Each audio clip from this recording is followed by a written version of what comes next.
আমি এক দিবস পেট ব্যথায় অস্থির হইয়া ফুলবাগানের ভেতর দাদা মহাশয় যে স্থানে উপবিষ্ট তাহার ৫-৭ হাত তফাৎ বিষণ্ণভাবে দাঁড়িয়ে আছি। তিনি আমাকে দেখিয়া জিজ্ঞেস করিলেন, তুই এইভাবে দাঁড়িয়ে আছিস কেন? আমার পেটে আজ কয়েক দিবস যাবৎ ভয়ানক ব্যথা, আমি স্থির থাকিতে পারিতেছি না। তিনি আমাকে তাহার নিকট যাইতে বলিলেন। আমি যাওয়া মাত্র আমার হাত ধরিয়া ঝাঁকা মারিলেন। অবনি আমার সর্বাঙ্গ ঘর্ম হইতে শুরু করিল। শরীর অবসন্ন হইয়া আস্তে আস্তে শুইয়া পড়িলাম। তারপর কতক্ষণ পর দেখি আমার আর ব্যথা নাই। তারপর আজ ১০-১২ বৎসর হইল পেটে আর কোনো ব্যথা অনুভব করি নাই। সেই সময় তাহার নিকট বহুলোক পিত্তশূল ও অগ্নাশয় ব্যাধিতে পীড়িত হইয়া আসিত। তাহার হাতের স্পর্শে রোগমুক্ত হইতে স্বচক্ষে দেখিয়াছি।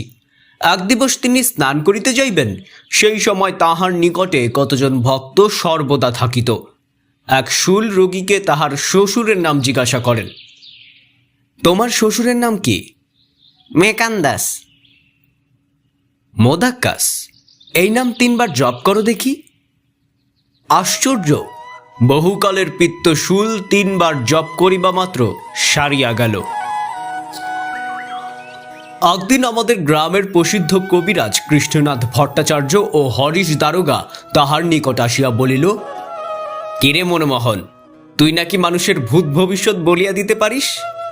আমার জীবন সম্বন্ধে কি জানো বলো। তারপর তিনি শিশুকাল হইতে আজ পর্যন্ত যাহা করিয়াছে তাহা বলিতে আরম্ভ করিলেন। আপনি এক সন্ন্যাসী হইতে মন্ত্রগ্রহণ করিয়াছিলেন আজ ১৫ বৎসর হইল। এখন পৈতৃক গুরুর নামই রূপ করিবেন না সন্ন্যাসী প্রদত্ত নামই জপ করিবেন ঠিক করিতে পারিতেছেন না। আজ মোরগের মাংস ভক্ষণ করিয়াছেন। আপনার আয়ু আর ৭ বছর আছে, আপনি কুষ্টি দেখাইতে পারেন।